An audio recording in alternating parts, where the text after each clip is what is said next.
अस्सलाम वालेकुम। तो मैं इस गेम के अंदर मेन चीज़ें सिर्फ दिखाऊँगा, ये स्टेलमेट, चेकमेट ये चीज़ें नहीं दिखाने वाला, ये सारी मैंने कर ली थी जो थी। लेकिन इस गेम में मैं 3 पावरफुल चीज़ें दिखाने लगा हूँ। पहली ये प्रायोरिटी बार, दूसरी ये 2 पावरफुल बटन्स हैं। तो प्रायोरिटी बार पहले मैं बताता हूँ ये क्या चीज़ है। तो प्रायोरिटी बार ये होता है कि जो ऊपर क्वीन जो होती है हमारी वो सबसे ज़्यादा पावरफुल होती है और जो हमारे पॉन होते हैं वो सबसे कम। तो अगर किसी साइड की क्वीन या कोई और पावरफुल चीज़ मरती है तो ये जिस साइड की मरी है वो वीक हो जाएगी और जिस साइड ने मारी है वो पावरफुल हो जाएगी। यहाँ पर मैं दिखाता हूँ। तो यहाँ पर पिंक साइड ब्लैक साइड के क्वीन को मारने लगी, जैसे ही ये मारेगी तो ये साइड पे जिस साइड ने मारा है, जिस साइड का पावर है ना वो उसका पलड़ा भारी हो गया। उसने क्वीन मारी है तो काफ़ी ज़्यादा आगे वो चला गया बाहर। और इसी तरह से जब ब्लैक जो है वो दूसरे के छोटे कम पावरफुल चीज़ को मारेगा तो वो थोड़ा-सा ये देखो स्लाइडिंग बार ऊपर आ गई है, लेकिन दरमियान में नहीं आ सकी क्योंकि क्वीन भारी चीज़ थी, वो उसकी पावर ज़्यादा है।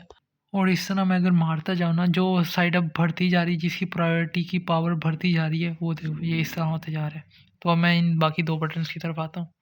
अच्छा, तो ये जो आइडिया है ना, ये चेस गेम का, ये जो सारे लोग खेल रहे होते हैं ऑनलाइन, जो chess.com है, ये उसका ही आइडिया है। वो वैसे कुछ और चीज़ है, लेकिन उससे मैंने निकाला था आइडिया। अब मैं दूसरा आइडिया दिखाने लगा हूँ, ये भी चेस गेम का ही आइडिया था। अब ये जो रेड वाला बटन है, ये चेस गेम का आइडिया कहता है। अब गेम खेल रहा हूँ मैं, तो मैं इस गेम खेलते-खेलते मैं इस रेड बटन को दबा देता हूँ।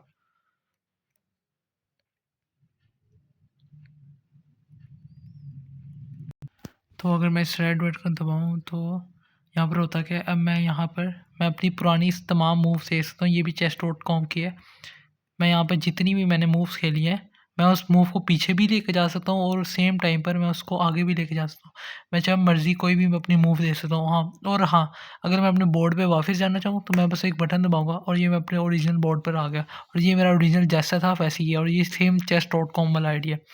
और जो दूसरा बटन है ये अंडू रीडू करता है और ये मल्टीपल जब मैं जैसे हम मर्ज़ी अंडू रीडू चाहूँ ये कर देगा। मैं फ़र्ज़ कर लें मैं अपने पुराने मूव्स देखता हूँ, मैं चाहता हूँ यहाँ यहाँ से अंडू कर दूँ, तो मैं इस बटन को दबा के अंडू कर सकता हूँ। लेकिन मैं और पीछे ले चलूँ, फ़र्ज़ करें मेरा यहाँ स्टार्ट में आता हूँ, लेकिन फिर मेरा दिल करता है नहीं, मैं फ़र्ज़ करें यहाँ से खेलना चाहता हूँ गेम। तो यहाँ पर इधर मैं अंडू रीडू को दबा देता हूँ और अब देखें गेम बोर्ड वहाँ पर चलेगी। और एक और बात, ये एंड्रू रेडू ने जितना अब दोबारा से मैं एंड्रू रेडू किया था वो नहीं, न्यू एंड्रू रेडू को सेव नहीं करेगा। अब यहाँ से इसके इतने ही एंड्रू रेडू सेव होंगे, मतलब स्टार्ट से लेकर यहाँ तक जितने एंड्रू रेडू हुए हैं सिर्फ वही होंगे अब। और ये इसका चौथा फीचर था। तो ये मेरी गेम थी और अब मैं यहीं से इसको कंटिन्यू कर सकता हूँ।